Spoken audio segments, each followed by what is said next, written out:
Let's bring in Democratic Senator Chris Coons of Delaware.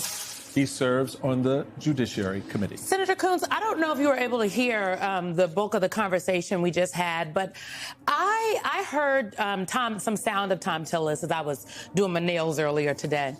And Thom Tillis, I heard him say, if he's against cops, if he's against police, talking about Todd Blanche, I won't be for him. Why do some of your Republican colleagues at this point, especially people like Thom Tillis or Bill Cassidy, for example, feel the need to have an excuse or a reason, right, a made-up reason to not support Todd Blanche? Can't the reason just be this is a president that obviously doesn't think we are a co-equal branch of government, and so until he starts working with us and doing what we ask, we're not giving him anything? Why do we even need a smokescreen of like, oh, maybe I can't support him because of this? Well, Simone, I think there's plenty of reasons not to support Todd Blanche. Pam Bondi, the recently fired former attorney general, has testified that he was the one driving the refusal to release the Epstein files and the months of dragging it out and the poor, cover up of everything that's in it. It's also clear that Todd Blanche's principal qualification is that he was Trump's personal lawyer, that he views being attorney general as still being Trump's personal lawyer, and he screwed up this whole weaponization fund issue. So to your point, Simone, they don't need a lot of extra reasons to decide not to support Todd Blanche. And I hope, just like Bill Pulte, who also isn't qualified for and doesn't belong in the job of Director of National Intelligence, I'm hoping several of my newly liberated Republican colleagues who aren't running for re-election or lost their primaries because of Trump will look harder at the record they're leaving of having voted for so many unqualified cabinet members. Yes, let us see what all of those wounded bears can do. Todd Blanche earlier today spoke about the relationship he has with senators on both sides of the aisle. Take a listen. I will work with the senators. I have a good relationship with the Senate on both sides. I don't say no to phone calls. I'll meet with anybody that wants to meet with me. Senator, do you want to meet with him? Which questions do you have for him? Well, the questions I have for him are questions that I asked of him when he was in front of the Appropriations Committee recently. This weaponization fund, is it going to give money to those who were convicted of beating cops on January 6th?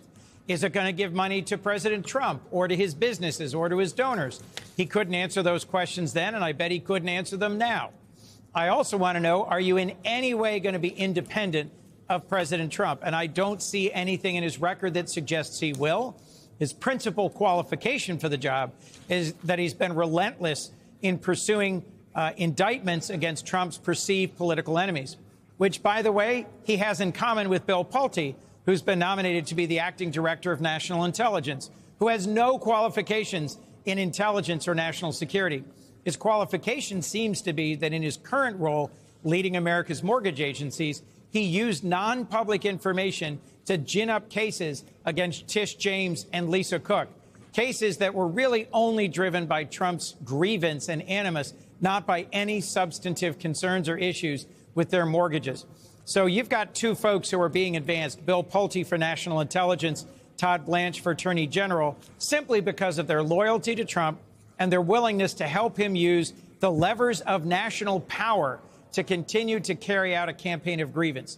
This is a dangerous moment for our republic, and I'm going to be pressing ahead a vote soon this evening on the floor of the Senate that would prevent any money from going from this weaponization fund that Todd Blanche has been championing to those who were convicted of beating cops on January 6th.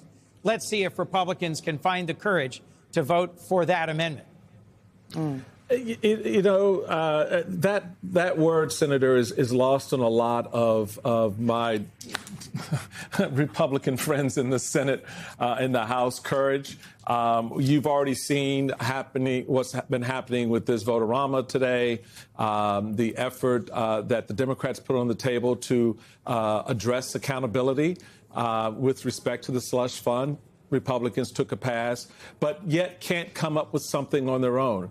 How do you see this playing out, and what can Democrats do at this stage to really make it stick that Republicans either are on board with holding this administration accountable or they are not, and have them wear that going into the November elections?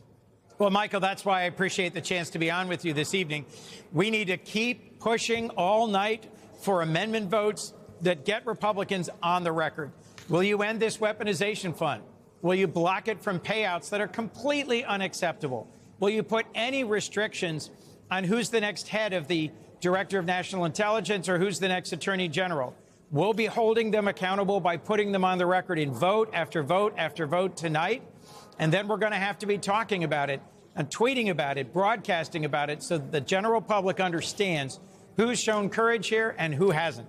Would that be a live stream kind of event, so that after that vote, you guys are right on social media putting that out there?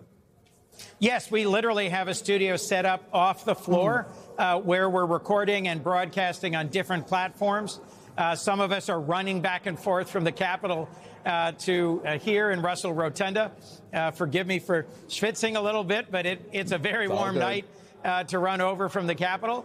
But we are trying our best to communicate through television, through social media, and in a variety of other ways, emails to our supporters and to unpersuaded Americans who need to know what Republicans are standing for here in the Senate and need to know what President Trump wants to do with their taxpayer dollars.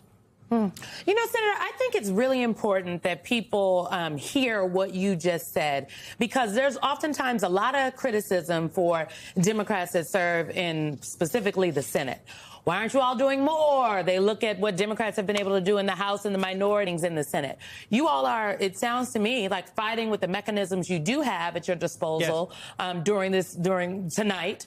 And you're making sure the people can see and hear for themselves what you are trying to do. This $1.8 billion is, in fact, taxpayer dollars. It is our money. And it's just yet another example of how the president has diverted funds, taxpayer funds, for one of his own little projects. But this project is to give cash to criminals. And it's Todd Blanche who designed this, advocated for it, who struck the settlement deal with Trump's fake lawsuit against his own government that also includes a provision preventing any future consequences for tax audits of President Trump, his family, or his businesses. Think about that. The guy who he wants to be Attorney General crafted this strategy of a fake lawsuit against the federal government, which they then settled right before a judge could weigh in and say anything about it, set up a $1.8 billion weaponization slush fund and a provision that says Trump can't be held accountable for any of his tax crimes. That's the person they want us to vote for to be the next Attorney General of the United States. By any standard, that's the sort of chaos and corruption that we've seen from this administration, and that Republicans in the Senate could stop if they would simply join us in voting against these flawed nominees and these corrupt provisions.